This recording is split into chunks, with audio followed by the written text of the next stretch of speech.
Thing about it, man, I talked about my book, open-mindedness.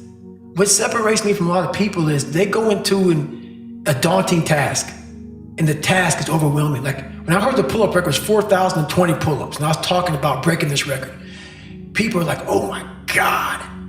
I went right to a pen and paper. Like, what are you doing? I'm doing the math, man. What are you talking about? I'm open-minded to the fact that, okay, if I do 5 pull-ups in a minute for so many hours, I can get so many pull-ups in. How much time do I have to rest? I was breaking the math down.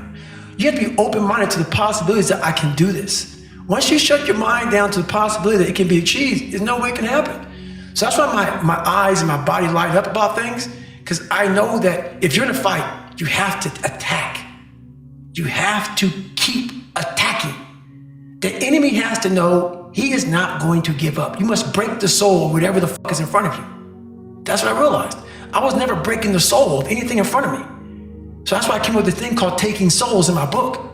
I started to devise ways to break a soul of a human being, of an object, of whatever's in front of me. If you keep on attacking something, nothing wants to stand in front of anything that is relentless. Nothing. We start fueling off the fact that, man, it takes 1 second of energy to steal everybody's. And then you have all the energy you need. That's all you need. You need to look at someone's eyes. You know how it is when you fight somebody and you broke that motherfucker. He's like, oh God, man, I don't want to go back to the next round. And you feel like, my God, I can fight all day. I can fight all day long. That's what taking souls is. But you have to have the will, the heart, the courage to go that distance when you're exactly jacked up. You have nothing left to give, and give more.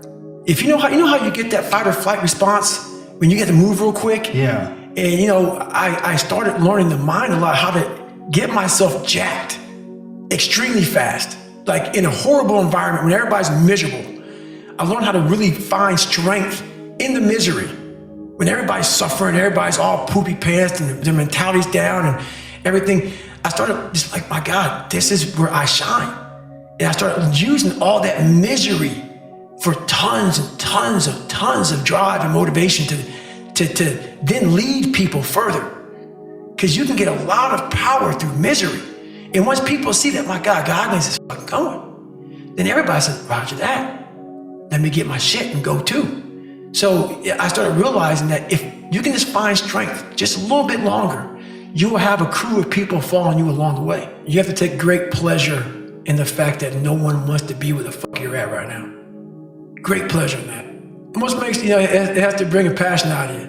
It has to bring something very, very weird out of you, man. Like, people don't really understand what that is. When you're in the worst environment possible, the worst situation possible, and everybody's looking like, God, man, I hope this ends. And you see that. Time slows down and you see that. You're feeling that. Everybody has that look on their face like, God, this gotta go. I don't want to be anymore. That's when a lot of stuff started clicking, man.